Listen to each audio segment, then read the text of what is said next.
돈의 노예가 아닌 주인으로 사는 법. 안녕하세요, 여러분. 오늘은 우리 삶의 방식을 근본적으로 되돌아보는 시간을 가져보려 합니다. 혹시 이런 생각 해보신 적 있으신가요? 더 많이 벌면 행복할 텐데, 성공하면 모든 게 나아질 텐데라고요. 저도 그랬습니다. 그런데 이상한 건 돈을 더 벌수록 불안은 오히려 커지더라고요. 마라톤 선수를 상상해 보세요. 결승선을 향해 전력으로 달리는데 등에 매달린 짐이 결승선을 계속 뒤로 밀어내고 있다면 어떨까요? 우리가 바로 그렇게 살고 있습니다. 더 벌수록 기준은 높아지고 성공할수록 공허함은 커집니다. 뇌과학자들이 밝혀낸 흥미로운 사실이 있습니다. 우리 소비의 90%는 이성적 판단이 아니라 감정, 특히 인정받고 싶은 욕구에서 나온다고 합니다. 실제 필요에 의한 소비는 고작 10%뿐이라는 거죠. 우리는 남에게 보여주기 위해 정작 자신은 괴로운 삶을 살고 있는 겁니다. 오늘 이 영상에서는 돈의 노예가 아닌 주인으로 사는 법에 대해 이야기하려 합니다. 청빈이라는 단어를 떠올려 보세요. 많은 분들이 가난과 같은 의미로 생각하시는데 전혀 아닙니다. 청빈은 불필요한 욕심에서 벗어나 삶의 운전대를 되찾는 것입니다. 우리는 왜 괴로운가? 우리는 참 열심히 살았습니다. 사회가 말하는 성공의 공식을 따랐고 누구보다 성실했죠. 그런데 왜 여전히 불안하고 괴로울까요? 주말에도 상사의 메시지에 심장이 내려앉고 매달 카드값을 걱정하는 악순환. 웃긴 건 말이죠. 돈을 벌면 벌수록 불안이 사라져야 하는데 오히려 통제하려 할수록 통제할 수 있는 건 더 줄어든다는 겁니다. 이런 경험들 익숙하지 않으신가요? 월급날 명품을 사며 잠시 행복했지만 며칠 뒤 밀려오는 후회. 열심히 일해도 승진은 상사 마음, 평가는 시스템 마음대로여서 느끼는 무력감. 안정적인 기반 없이 한 방을 노리며 투자에 전 재산을 쏟아붓고 불안해하는 일상. 그리고 저 정도는 해야지라는 남들의 기준에 맞춰 억지로 라이프 스타일을 꾸며내는 고통. 우리는 이 모든 문제의 원인을 외부에서 찾습니다. 경제가 어려워서, 상사가 까다로워서, 남들 다 하니까. 하지만 진짜 문제는 우리 안에 있습니다. 바로 노예의 관점이죠. 노예는 끊임없이 무언가를 얻으려고만 합니다. 자꾸 얻으려고 하기 때문에 자꾸 삶이 빈곤해지는 겁니다. 역설적인 진실을 말씀드리자면 통제하려 할수록 통제할 수 있는 영역은 줄어듭니다.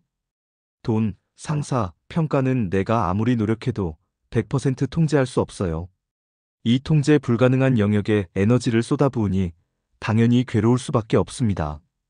해답은 의외로 단순합니다. 우리의 에너지를 통제 가능한 영역으로 돌리는 것. 그 첫걸음이 바로 주인의 관점을 회복하는 겁니다. 주인의 관점이란 무엇인가? 삶을 사는 방식은 단 두 가지입니다. 주인의 길과 노예의 길. 노예의 관점은 받으려는 자의 태도입니다. 월급, 인정, 승진, 사랑. 끊임없이 외부로부터 무언가를 얻으려 하죠. 이 갈망이 우리를 결핍과 불안으로 몰아넣는 근본 원인입니다. 반면 주인의 관점은 주는 자의 태도에서 비롯됩니다. 주는 자가 노는 자예요. 주는 자가 주인입니다. 이 말은 내가 가진 것, 시간이든 노력이든 지식이든 그것을 기꺼이 베풀 수 있는 정신적 여유를 의미합니다. 통장에 돈이 많아서가 아니라 내 삶을 스스로 경영하고 있다는 온전한 소유권에서 오는 당당함이죠. 심리학에서는 이를 내적 통제 위치라고 부릅니다.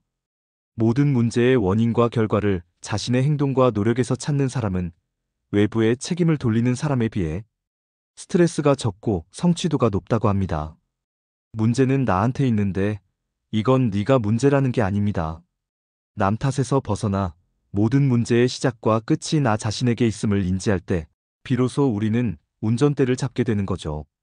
그럼 어떻게 해야 할까요? 첫째, 매일 잠들기 전 오늘 내가 받은 것 대신 남에게 준 것을 떠올려 보세요. 작은 도움이라도 좋습니다.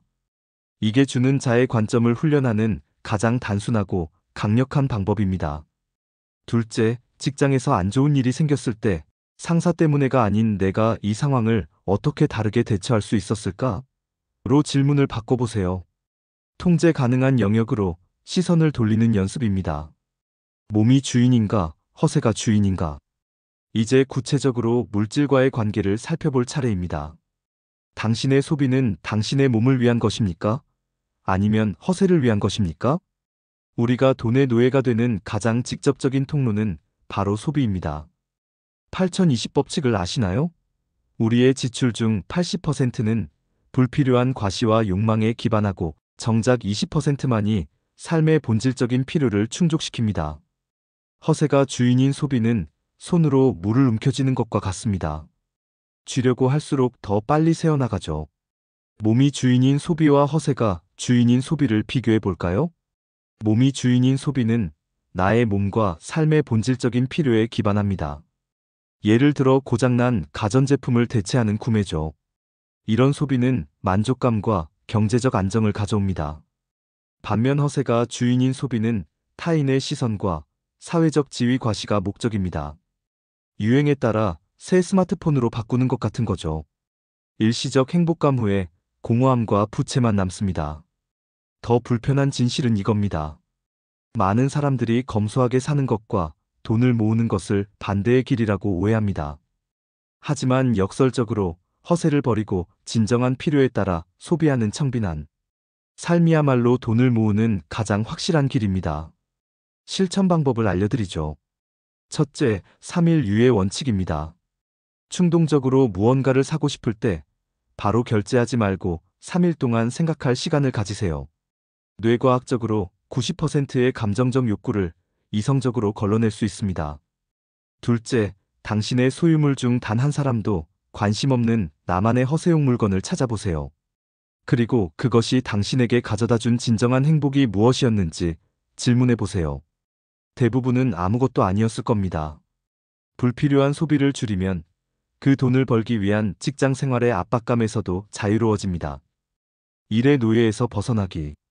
직장 생활에서 오는 스트레스의 99%는 우리가 통제할 수 없는 영역, 즉 결과에 과도하게 에너지를 쏟기 때문입니다.